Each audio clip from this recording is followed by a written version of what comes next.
Some objects carry a darkness that no human eye can detect. They look ordinary on the outside, perfectly still, perfectly silent. But deep within them, something breathes, something waits. And the moment the wrong person comes too close, that darkness awakens. It awakens with a hunger that cannot be satisfied. This is not a story about metal and engines.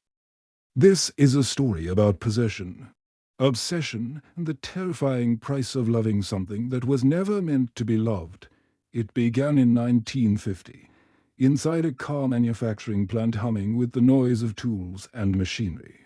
Among the dozens of vehicles being assembled that day, one stood apart, a deep red car.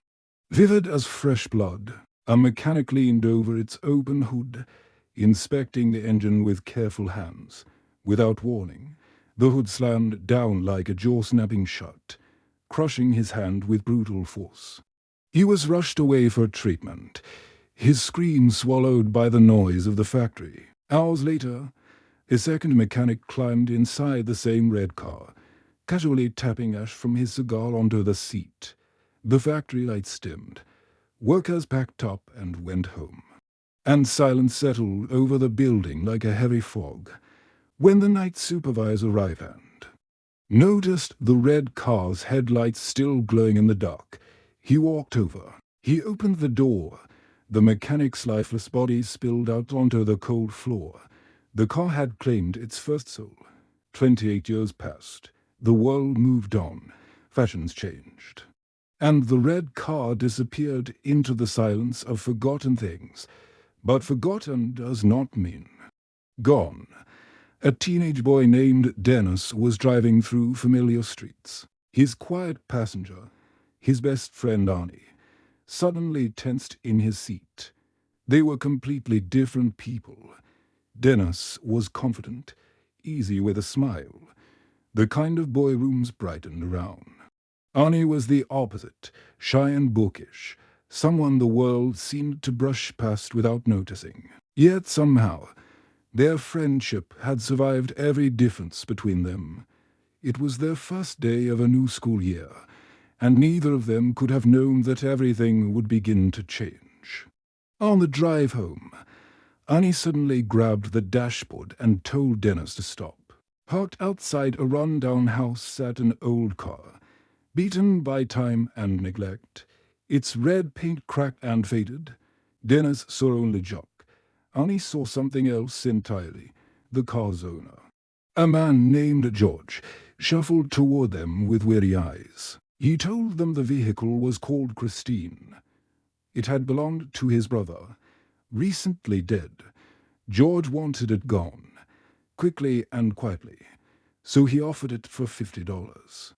Dennis tried to talk sense into Arnie.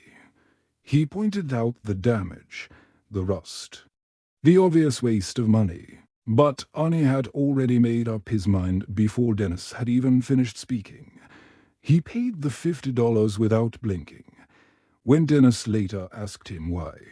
Arnie gave an answer that sent a quiet chill down his spine. He said he didn't choose Christine. Christine chose him. Finding a place to keep the car led them to a garage run by a rough, bitter old man named Will. Despite his sharp tongue, he allowed Arnie to store Christine there and even offered him work. Arnie threw himself into the job completely, arriving early and leaving late, spending every spare hour with the car. Dennis noticed the change slowly at first, like a shadow growing longer in the afternoon. A few weeks later, when Dennis went to visit, he barely recognized the boy standing in the garage. Arnie stood straighter now. His old glasses were gone. He wore different clothes and carried himself with a cool, dismissive confidence.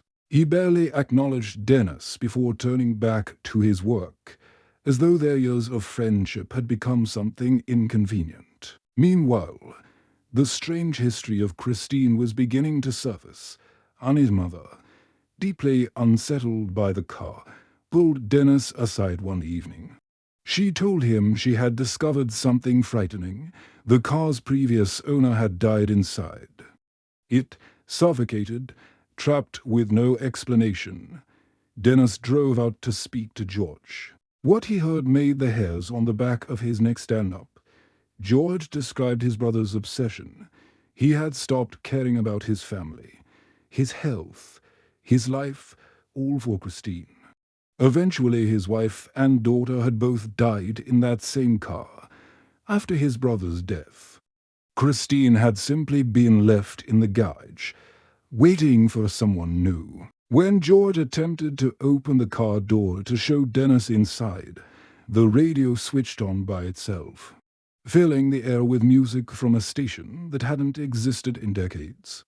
Dennis ran without looking back. School had become a battlefield for Arnie long before Christine entered his life. A bully named Buddy had made him a regular target, humiliating him in front of crowds, and destroying his glasses beneath the heel of his boot. The confrontation had ended with Dennis stepping in, getting beaten badly, and Buddy being expelled when a knife was found in his pocket. Buddy did not forget. One night, he gathered his gang, slipping into the garage under cover of darkness, and destroyed Christine completely, smashing her into a wreck of shattered glass and crumpled metal. The following morning, Arnie walked into the gulch and stood in silence before the devastation. Then something shifted behind his eyes. Something cold and absolute. He did not cry. He did not call the police. He simply returned that night and sat in the darkness beside his broken car and spoke to her quietly. And Christine, against every law of nature and reason, began to put herself back together. Buddy's gang member Moochie was the first to die. He was alone on a dark road when he heard the familiar growl of an engine somewhere behind him. Christine rolled out of the shadows, gleaming and perfect, as though the night before had never happened. Moochie ran. He ducked into alleys, sprinted through warehouses, pressed himself against walls and prayed. But Christine was not hunting with wheels alone. She seemed to think, to anticipate, to enjoy the chase. She cornered him in a place where running was no longer possible. And she ended him. Buddy and his friend Don were next. They were drunk and reckless when Christine's headlights appeared, following without blinking. When Buddy stepped out to confront whoever was behind the wheel, Christine accelerated. She slammed into his car, pushed it into the garage where gasoline caught fire, and the entire building exploded into a roaring inferno. Buddy ran through the flames screaming, and Christine, herself burning like a comet, chased him down and crushed him in the street. She returned to the garage afterward, smoking and blackened, and by morning she was clean and untouched. Will, the garage owner, made the mistake of climbing inside to investigate. The doors locked. The dashboard rose to meet his skull. He never climbed out again. Dennis, recovering in hospital from injuries suffered at a football match, had been watching the changes in Arnie with growing dread. When Lee, the girl Arnie had fallen for, came to him pale and shaking. She confirmed what he already feared. She had been inside Christine once when the radio turned on, without being touched, when the doors locked on their own, when the air had thickened round her throat as though the car itself was trying to stop her breathing. She believed Christine was jealous, that the car saw her as a rival, and that Arnie could no longer tell the difference between the car he worshipped and the world that was slipping away from him. Dennis knew then that there was only one way this ended. Christine had to be destroyed, completely, permanently, and without hesitation. The plan was simple. A message scratched into Christine's hood brought Arnie to the garage that night. Dennis would wait with a bulldozer. Lee would seal the exits. But Christine was already there, crouched in the darkness among the piles of junk, waiting for them, Her headlights snapped on like eyes opening from a long sleep. She launched herself at Lee with a shriek of tires and twisted metal. Dennis drove the bulldozer into her path, grinding steel against steel in the narrow space of the workshop. Christine smashed through walls, reversed and charged again.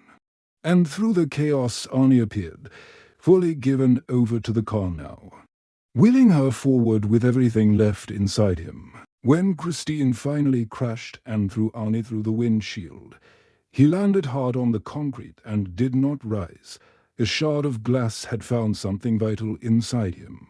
He reached toward Christine with a trembling hand, whispering something no one else could hear. And then the light in his eyes went out. He died reaching for the thing that had destroyed him. But Christine was not finished, even broken, even leaking fluid across the gouge floor. She turned toward Lee one final time.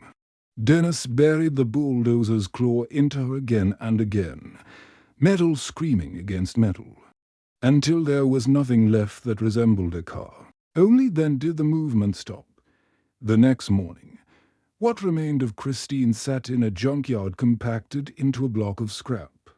Dennis and Lee stood beside Detective Jenkins and looked at the wreckage in silence. There were no words equal to what they had survived. They turned and walked away, leaving behind the twisted steel and the years it had cost them. But as they disappeared through the gate, a single crushed piece of red metal began to tremble against the ground. Slowly, impossibly, it began to move. Some things do not die, they only wait.